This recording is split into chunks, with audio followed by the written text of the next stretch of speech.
नमस्कार, मी श्वेता अंकले. तरुण भारतच्या न्यूज बुलेटिन मध्ये आपल्या सर्वांचे स्वागत. आता पाहूया ठळक घडामोडी.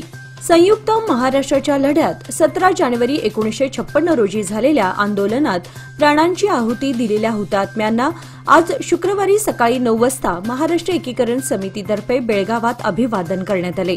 आजी माजी मराठी भाषिक लोकप्रतिनिधींनी हुतात्म्यांच्या प्रतिमेला पुष्पचक्र अर्पण करून मौन पाळले आणि हुतात्म्यांना श्रद्धांजली वाहिली. दरम्यान रामदेव गल्ली, खडेबाजार, गणपत गल्ली, मारुती गल्ली, अन्सुरकर गल्ली आणि किर्लोस्कर रोड मार्गे मूक फेरी काढण्यात आली होती. हुतात्मा चौकात हुतात्म्यांना अभिवादन करण्यासाठी सभा आयोजित करण्यात आली होती. यासह कंग्राळी, खुर्द, खानापूर तसेच निपाणीत हुतात्म्यांना आदरांजली वाहण्यात आली. याप्रसंगी मध्यवर्ती महाराष्ट्र एकीकरण समितीचे सरचिटणीस माजी महापौर मालोजीराव अष्टेकर, रमाकांत कोंडुस्कर, रणजित चव्हाण पाटील, प्रकाश मरगाळे, शिवसेना नेते प्रकाश शिरोळकर, मदन बामणे, अॅडव्होकेट अमर येळ्ळूरकर, माजी महापौर सरिता पाटील, उपमहापौर रेणू किल्लेकर, शिवानी पाटील, युवा समितीचे अध्यक्ष अंकुश केसरकर, समितीचे नेते शुभम शेळके, श्रीकांत कदम, नगरसेवक रवी साळुंखे, महादेव पाटील, उमेश पाटील, नेताजी जाधव आदींसह बहुसंख्य मराठी भाषिक उपस्थित होते. महाराष्ट्र एकीकरण समितीच्या वतीने काढण्यात आलेली ही मूकफेरी साऱ्यांचे लक्ष वेधून घेत होती. यावेळी कोणताही अनुचित प्रकार घडू नये यासाठी चोख पोलीस बंदोबस्त ठेवण्यात आला होता. दुपारी 12 वाजता समितीचे पदाधिकारी, कार्यकर्ते व बहुसंख्य सीमावासीय कोल्हापूर येथील जिल्हाधिकारी कार्यालयासमोर धरणे आंदोलनाकरिता मिरवणुकीने कोल्हापूरकडे प्रस्थान केले. बेळगाव, बिदर, भालकीसह संयुक्त महाराष्ट्र होण्यासाठी गेल्या 69 वर्षांपूर्वी बेळगावमध्ये झालेल्या आंदोलनावेळी कर्नाटक पोलिसांनी बेछूट गोळीबार केला होता. यामध्ये बलिदान दिलेल्या हुतात्म्यांना अभिवादन करण्यासाठी आजचा दिवस बेळगावात हुतात्मा दिन म्हणून पाळण्यात येतो. महाराष्ट्र एकीकरण समितीच्या पदाधिकाऱ्यांनी बेळगावातील हुतात्मा चौकात एकत्र जमत हुतात्म्यांना अभिवादन केलं. यानंतर महाराष्ट्र सरकारनं सर्वोच्च न्यायालयात सीमावादासंदर्भात आपली बाजू भक्कमपणे मांडावी यासाठी यंदा पहिल्यांदाच कोल्हापूरच्या जिल्हाधिकारी कार्यालयासमोर महाराष्ट्र एकीकरण समितीसह कोल्हापुरातील सर्वपक्षीय नेत्यांनी धरणे आंदोलन छेडलं.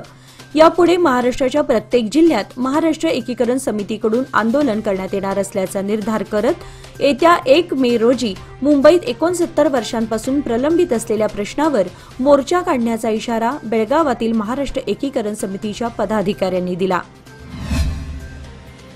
बेळगावची भूमी आणि काँग्रेसचे संबंध हे आजचे नसून अनेक दशकांपासूनचे आहेत असे एआयसीसीचे सरचिटणीस व कर्नाटक काँग्रेसचे प्रभारी रणदीप सिंग सुरजेवाला यांनी सांगितलं.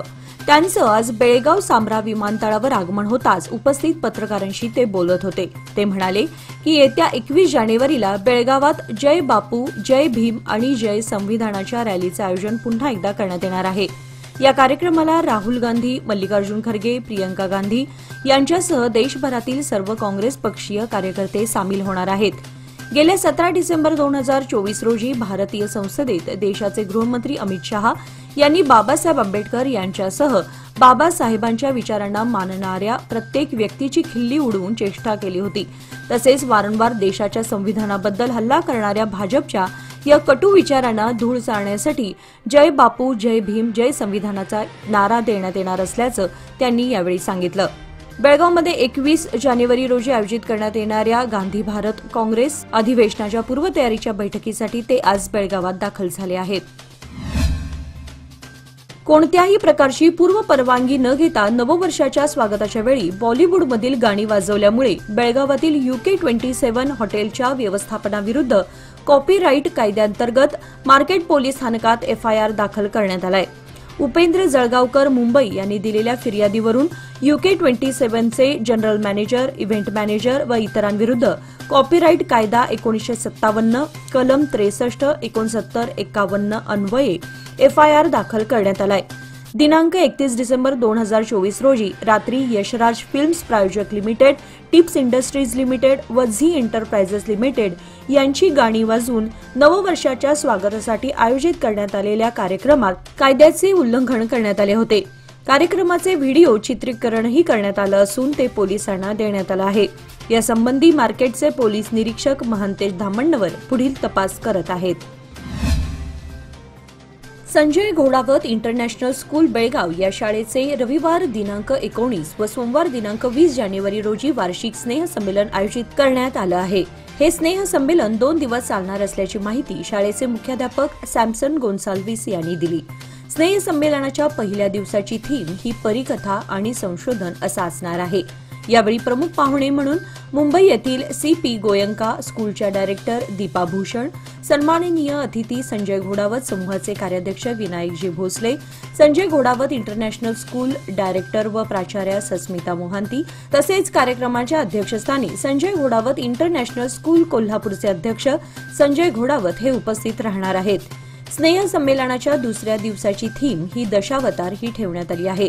यावेळी प्रमुख पाहुणे संजीवन वर्ल्ड स्कूल मुंबईच्या डायरेक्टर व मुख्याध्यापिका सीमा नेगी, CP गोयंका स्कूल मुंबई येथील डायरेक्टर दीपा भूषण, सन्माननीय अतिथी संजय घोडावत समूह कार्याध्यक्ष आणि director Vinayak Bhosale, principal Sanjay Ghodawat international school कोल्हापूरच्या सस्मिता मोहांती आणि कार्यक्रमाच्या अध्यक्षस्थानी संजय घोडावत इंटरनॅशनल स्कूल कोल्हापूरचे अध्यक्ष संजय घोडावत, कार्यक्रमाचे आयोजक संजय घोडावत इंटरनॅशनल स्कूल बेळगावचे मुख्याध्यापक सॅमसन गोन्साल्विस आदी उपस्थित राहणार आहेत। या कार्यक्रमाची वेळ सायंकाळी 4:30 ते रात्री 9 अशी ठेवण्यात आली असून बेळगावातील संजय घोडावत इंटरनॅशनल शाळेचे मैदान ओम नगर बेळगाव येथे आयोजित करण्यात आलं आहे। या दोन्ही स्नेह संमेलनाचे थेट प्रक्षेपण तरुण भारत न्यूज तसेच संजय घोडावत शाळेच्या YouTube चॅनलच्या माध्यमातून दाखवण्यात येणार आहे। याची नागरिकांनी नोंद घ्यावी असे शाळेचे मुख्याध्यापक सॅमसन गोन्साल्विस यांच्या वतीनं कळवण्यात आलं आहे। बेळगाव येथील भरतेश एज्युकेशन ट्रस्टच्या वतीने 25 जानेवारी 2025 रोजी संध्याकाळी 6 वाजता चंद्रगिरी कॅम्पस बसवनकुर्ची येथे शिवम आणि सिद्धार्थ महादेवन संगीत संध्या आयोजित करण्यात आली आहे। या दरम्यान शंकर महादेवन यांचे सुपुत्र शिवम आणि सिद्धार्थ महादेवन यांची अप्रतिम सादरीकरणे बेळगावकरांना पाहायला मिळणार आहेत। हिंदी, मराठी, कन्नड आणि बॉलिवूड गाण्यांनी सजलेला हा कार्यक्रम भरतेश एज्युकेशन ट्रस्टच्या 63व्या वर्धापन दिनानिमित्त आयोजित करण्यात आला आहे। कार्यक्रमासाठी तब्बल 15,000हून अधिक प्रेक्षकांची उपस्थिती अपेक्षित आहे। हा कार्यक्रम पाहण्याकरिता सर्वांना प्रवेश मोफत असून दुपारी ठीक 4 वाजता प्रवेशद्वार उघडले जातील याची नागरिकांनी नोंद घ्यावयाची आहे। तसेच तपासणी व प्रवेशासाठी 0831-242-6984, 8586 तसेच 9071021777 या क्रमांकावर संपर्क साधावा असे भरतेश एज्युकेशन ट्रस्टचे सचिव विनोद दड्डनावर यांनी पत्रकार परिषदेत माहिती दिली। अबकारी खात्यातील पदांचे कार्यकारी व अकार्यकारी असे 2 विभाग करून अबकारी निरीक्षक, उपनिरीक्षक, हेड कॉन्स्टेबल व कॉन्स्टेबल यांची बदली काउन्सिलिंगद्वारे करण्यात येईल। तसेच अधिकाऱ्यांची बदली करण्याचे निर्देशही देण्यात आले आहेत। त्यानुसार अर्थ खात्याने कर्नाटक नागरी सेवा खात्यातील बदली प्रक्रिया नियम 2025 बनवण्यात आला आहे।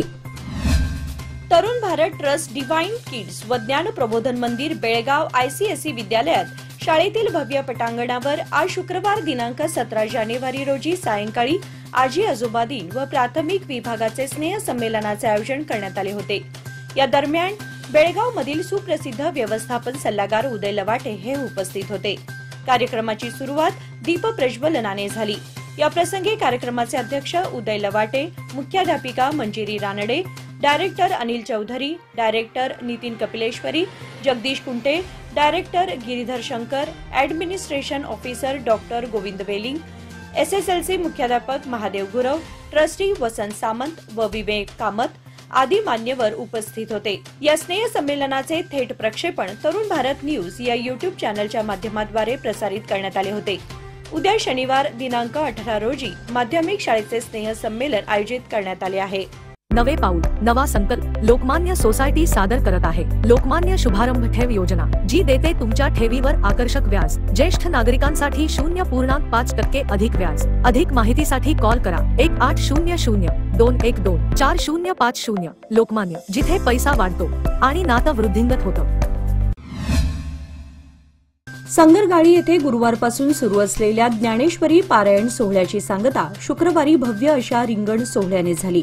सकाळी काला कीर्तन झाल्यानंतर दिंडी सोहळ्याने पालखीची गावातून मिरवणूक रिंगण मैदानात पोहोचल्यानंतर खानापूर वकील संघटनेचे अध्यक्ष ईश्वर घाडी यांनी पालखी आणि अश्वांचे सपत्नीक पूजन केले। तत्पूर्वी उभयंत्याचे ग्रामस्थांच्या वतीने अॅडव्होकेट महादेव पाटील आणि त्यांच्या पत्नी पार्वती पाटील यांनी स्वागत करून शाल श्रीफळ देऊन सत्कार केला। त्यानंतर रिंगण सोहळ्याची सुरुवात करण्यात आली। हा रिंगण सोहळा गुंजी पंचक्रोशीतील आगळा वेगळा आणि पहिलाच कार्यक्रम असल्यानं या भागातील लोकांची उत्सुकता शिगेला पोहोचली होती। त्यामुळे हा सोहळा पाहण्यासाठी गुंजी पंचक्रोशीतील वारकरी संप्रदायाबरोबरच आबालवृद्धांनी प्रचंड गर्दी केली होती। संकेश्वर नजीक हाकेच्या अंतरावर असणाऱ्या राष्ट्रीय महामार्गाच्या नजीक उभारलेला वल्लभगड हरगापूरगड या गावाला शिवकालीन इतिहास आहे। आजही इतिहासाची पाने चाळताना वल्लभगडाचा आवर्जून उल्लेख आढळतो। वास्तविक ऐतिहासिक महत्त्व लाभलेल्या गड व गावाचा दर्जेदार विकास व्हायला हवा, पण त्याकडे स्वातंत्र्यानंतरही दुर्लक्ष होत आहे, ही आश्चर्याची बाब आहे। परिणामी गावाचा सरकारी दप्तरात गाव म्हणून उल्लेख नाही। अद्यापही या भागाचा उल्लेख गायरान असाच आहे। यामुळे या गावात असणाऱ्या लोकांना स्वतःच्या हक्काच्या घराचा मालकी उतारा मिळत नाही, ही मोठी शोकांतिकेची बाब ठरली आहे। 6 दशकांपासून सीमा प्रश्न सुटलेला नाही। 500 वर्षांपूर्वीचा राम मंदिराचा प्रश्न सुटू शकतो, तर सीमा प्रश्न का नाही, याबाबत गांभीर्याने विचारमंथन होणं गरजेचं आहे। दुर्दैवाने सीमा चळवळीची धार बोथट होत आहे। महाराष्ट्रात नवे सरकार आल्यानंतर अद्यापही सीमा समन्वयक मंत्र्यांची नेमणूक झालेली नाही। याबाबत महाराष्ट्र राज्याच्या मुख्यमंत्र्यांसह दोन्ही उपमुख्यमंत्र्यांना सर्वांनी मिळून पुन्हा पत्र देणं गरजेचं आहे। यासाठी मतभेद विसरून एकी महत्वाची असून आता अखेरच्या टप्प्यात मराठी भाषिकांची एकजूट आणि तरुणांचा निर्धार महत्वाचा आहे, अशा भावना मराठी भाषिकांनी व्यक्त केल्या। यावेळी रमेश देसाई सरकार, शरद मळगे, प्राध्यापक भारत पाटील, प्राध्यापक राजन चिकोडे, अजित पाटील, माजी सभापती किरण कोकरे यांनी मनोगत व्यक्त केले।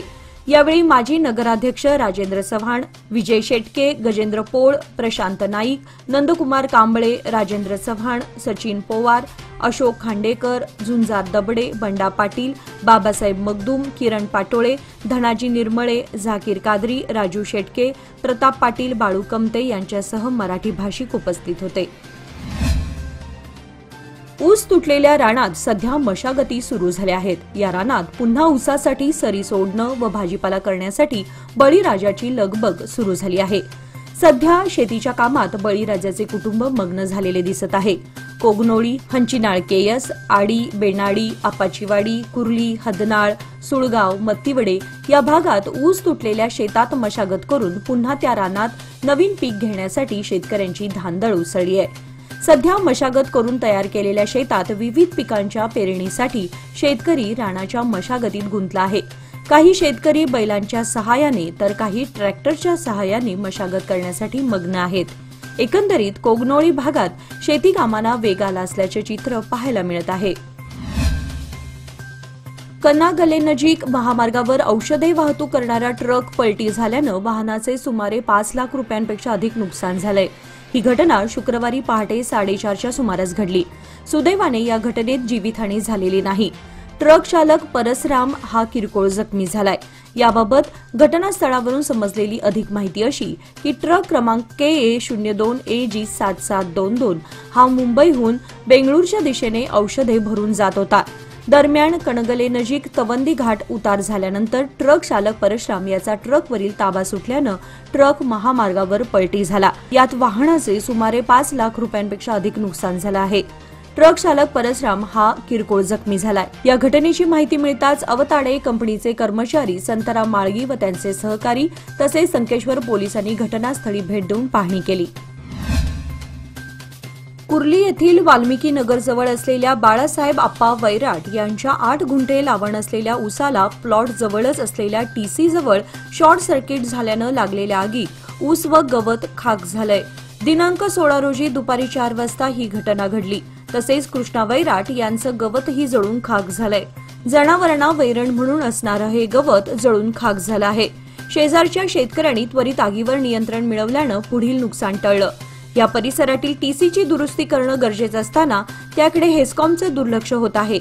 याची दखल घेत उपाययोजना राबवण्याची मागणी होत आहे।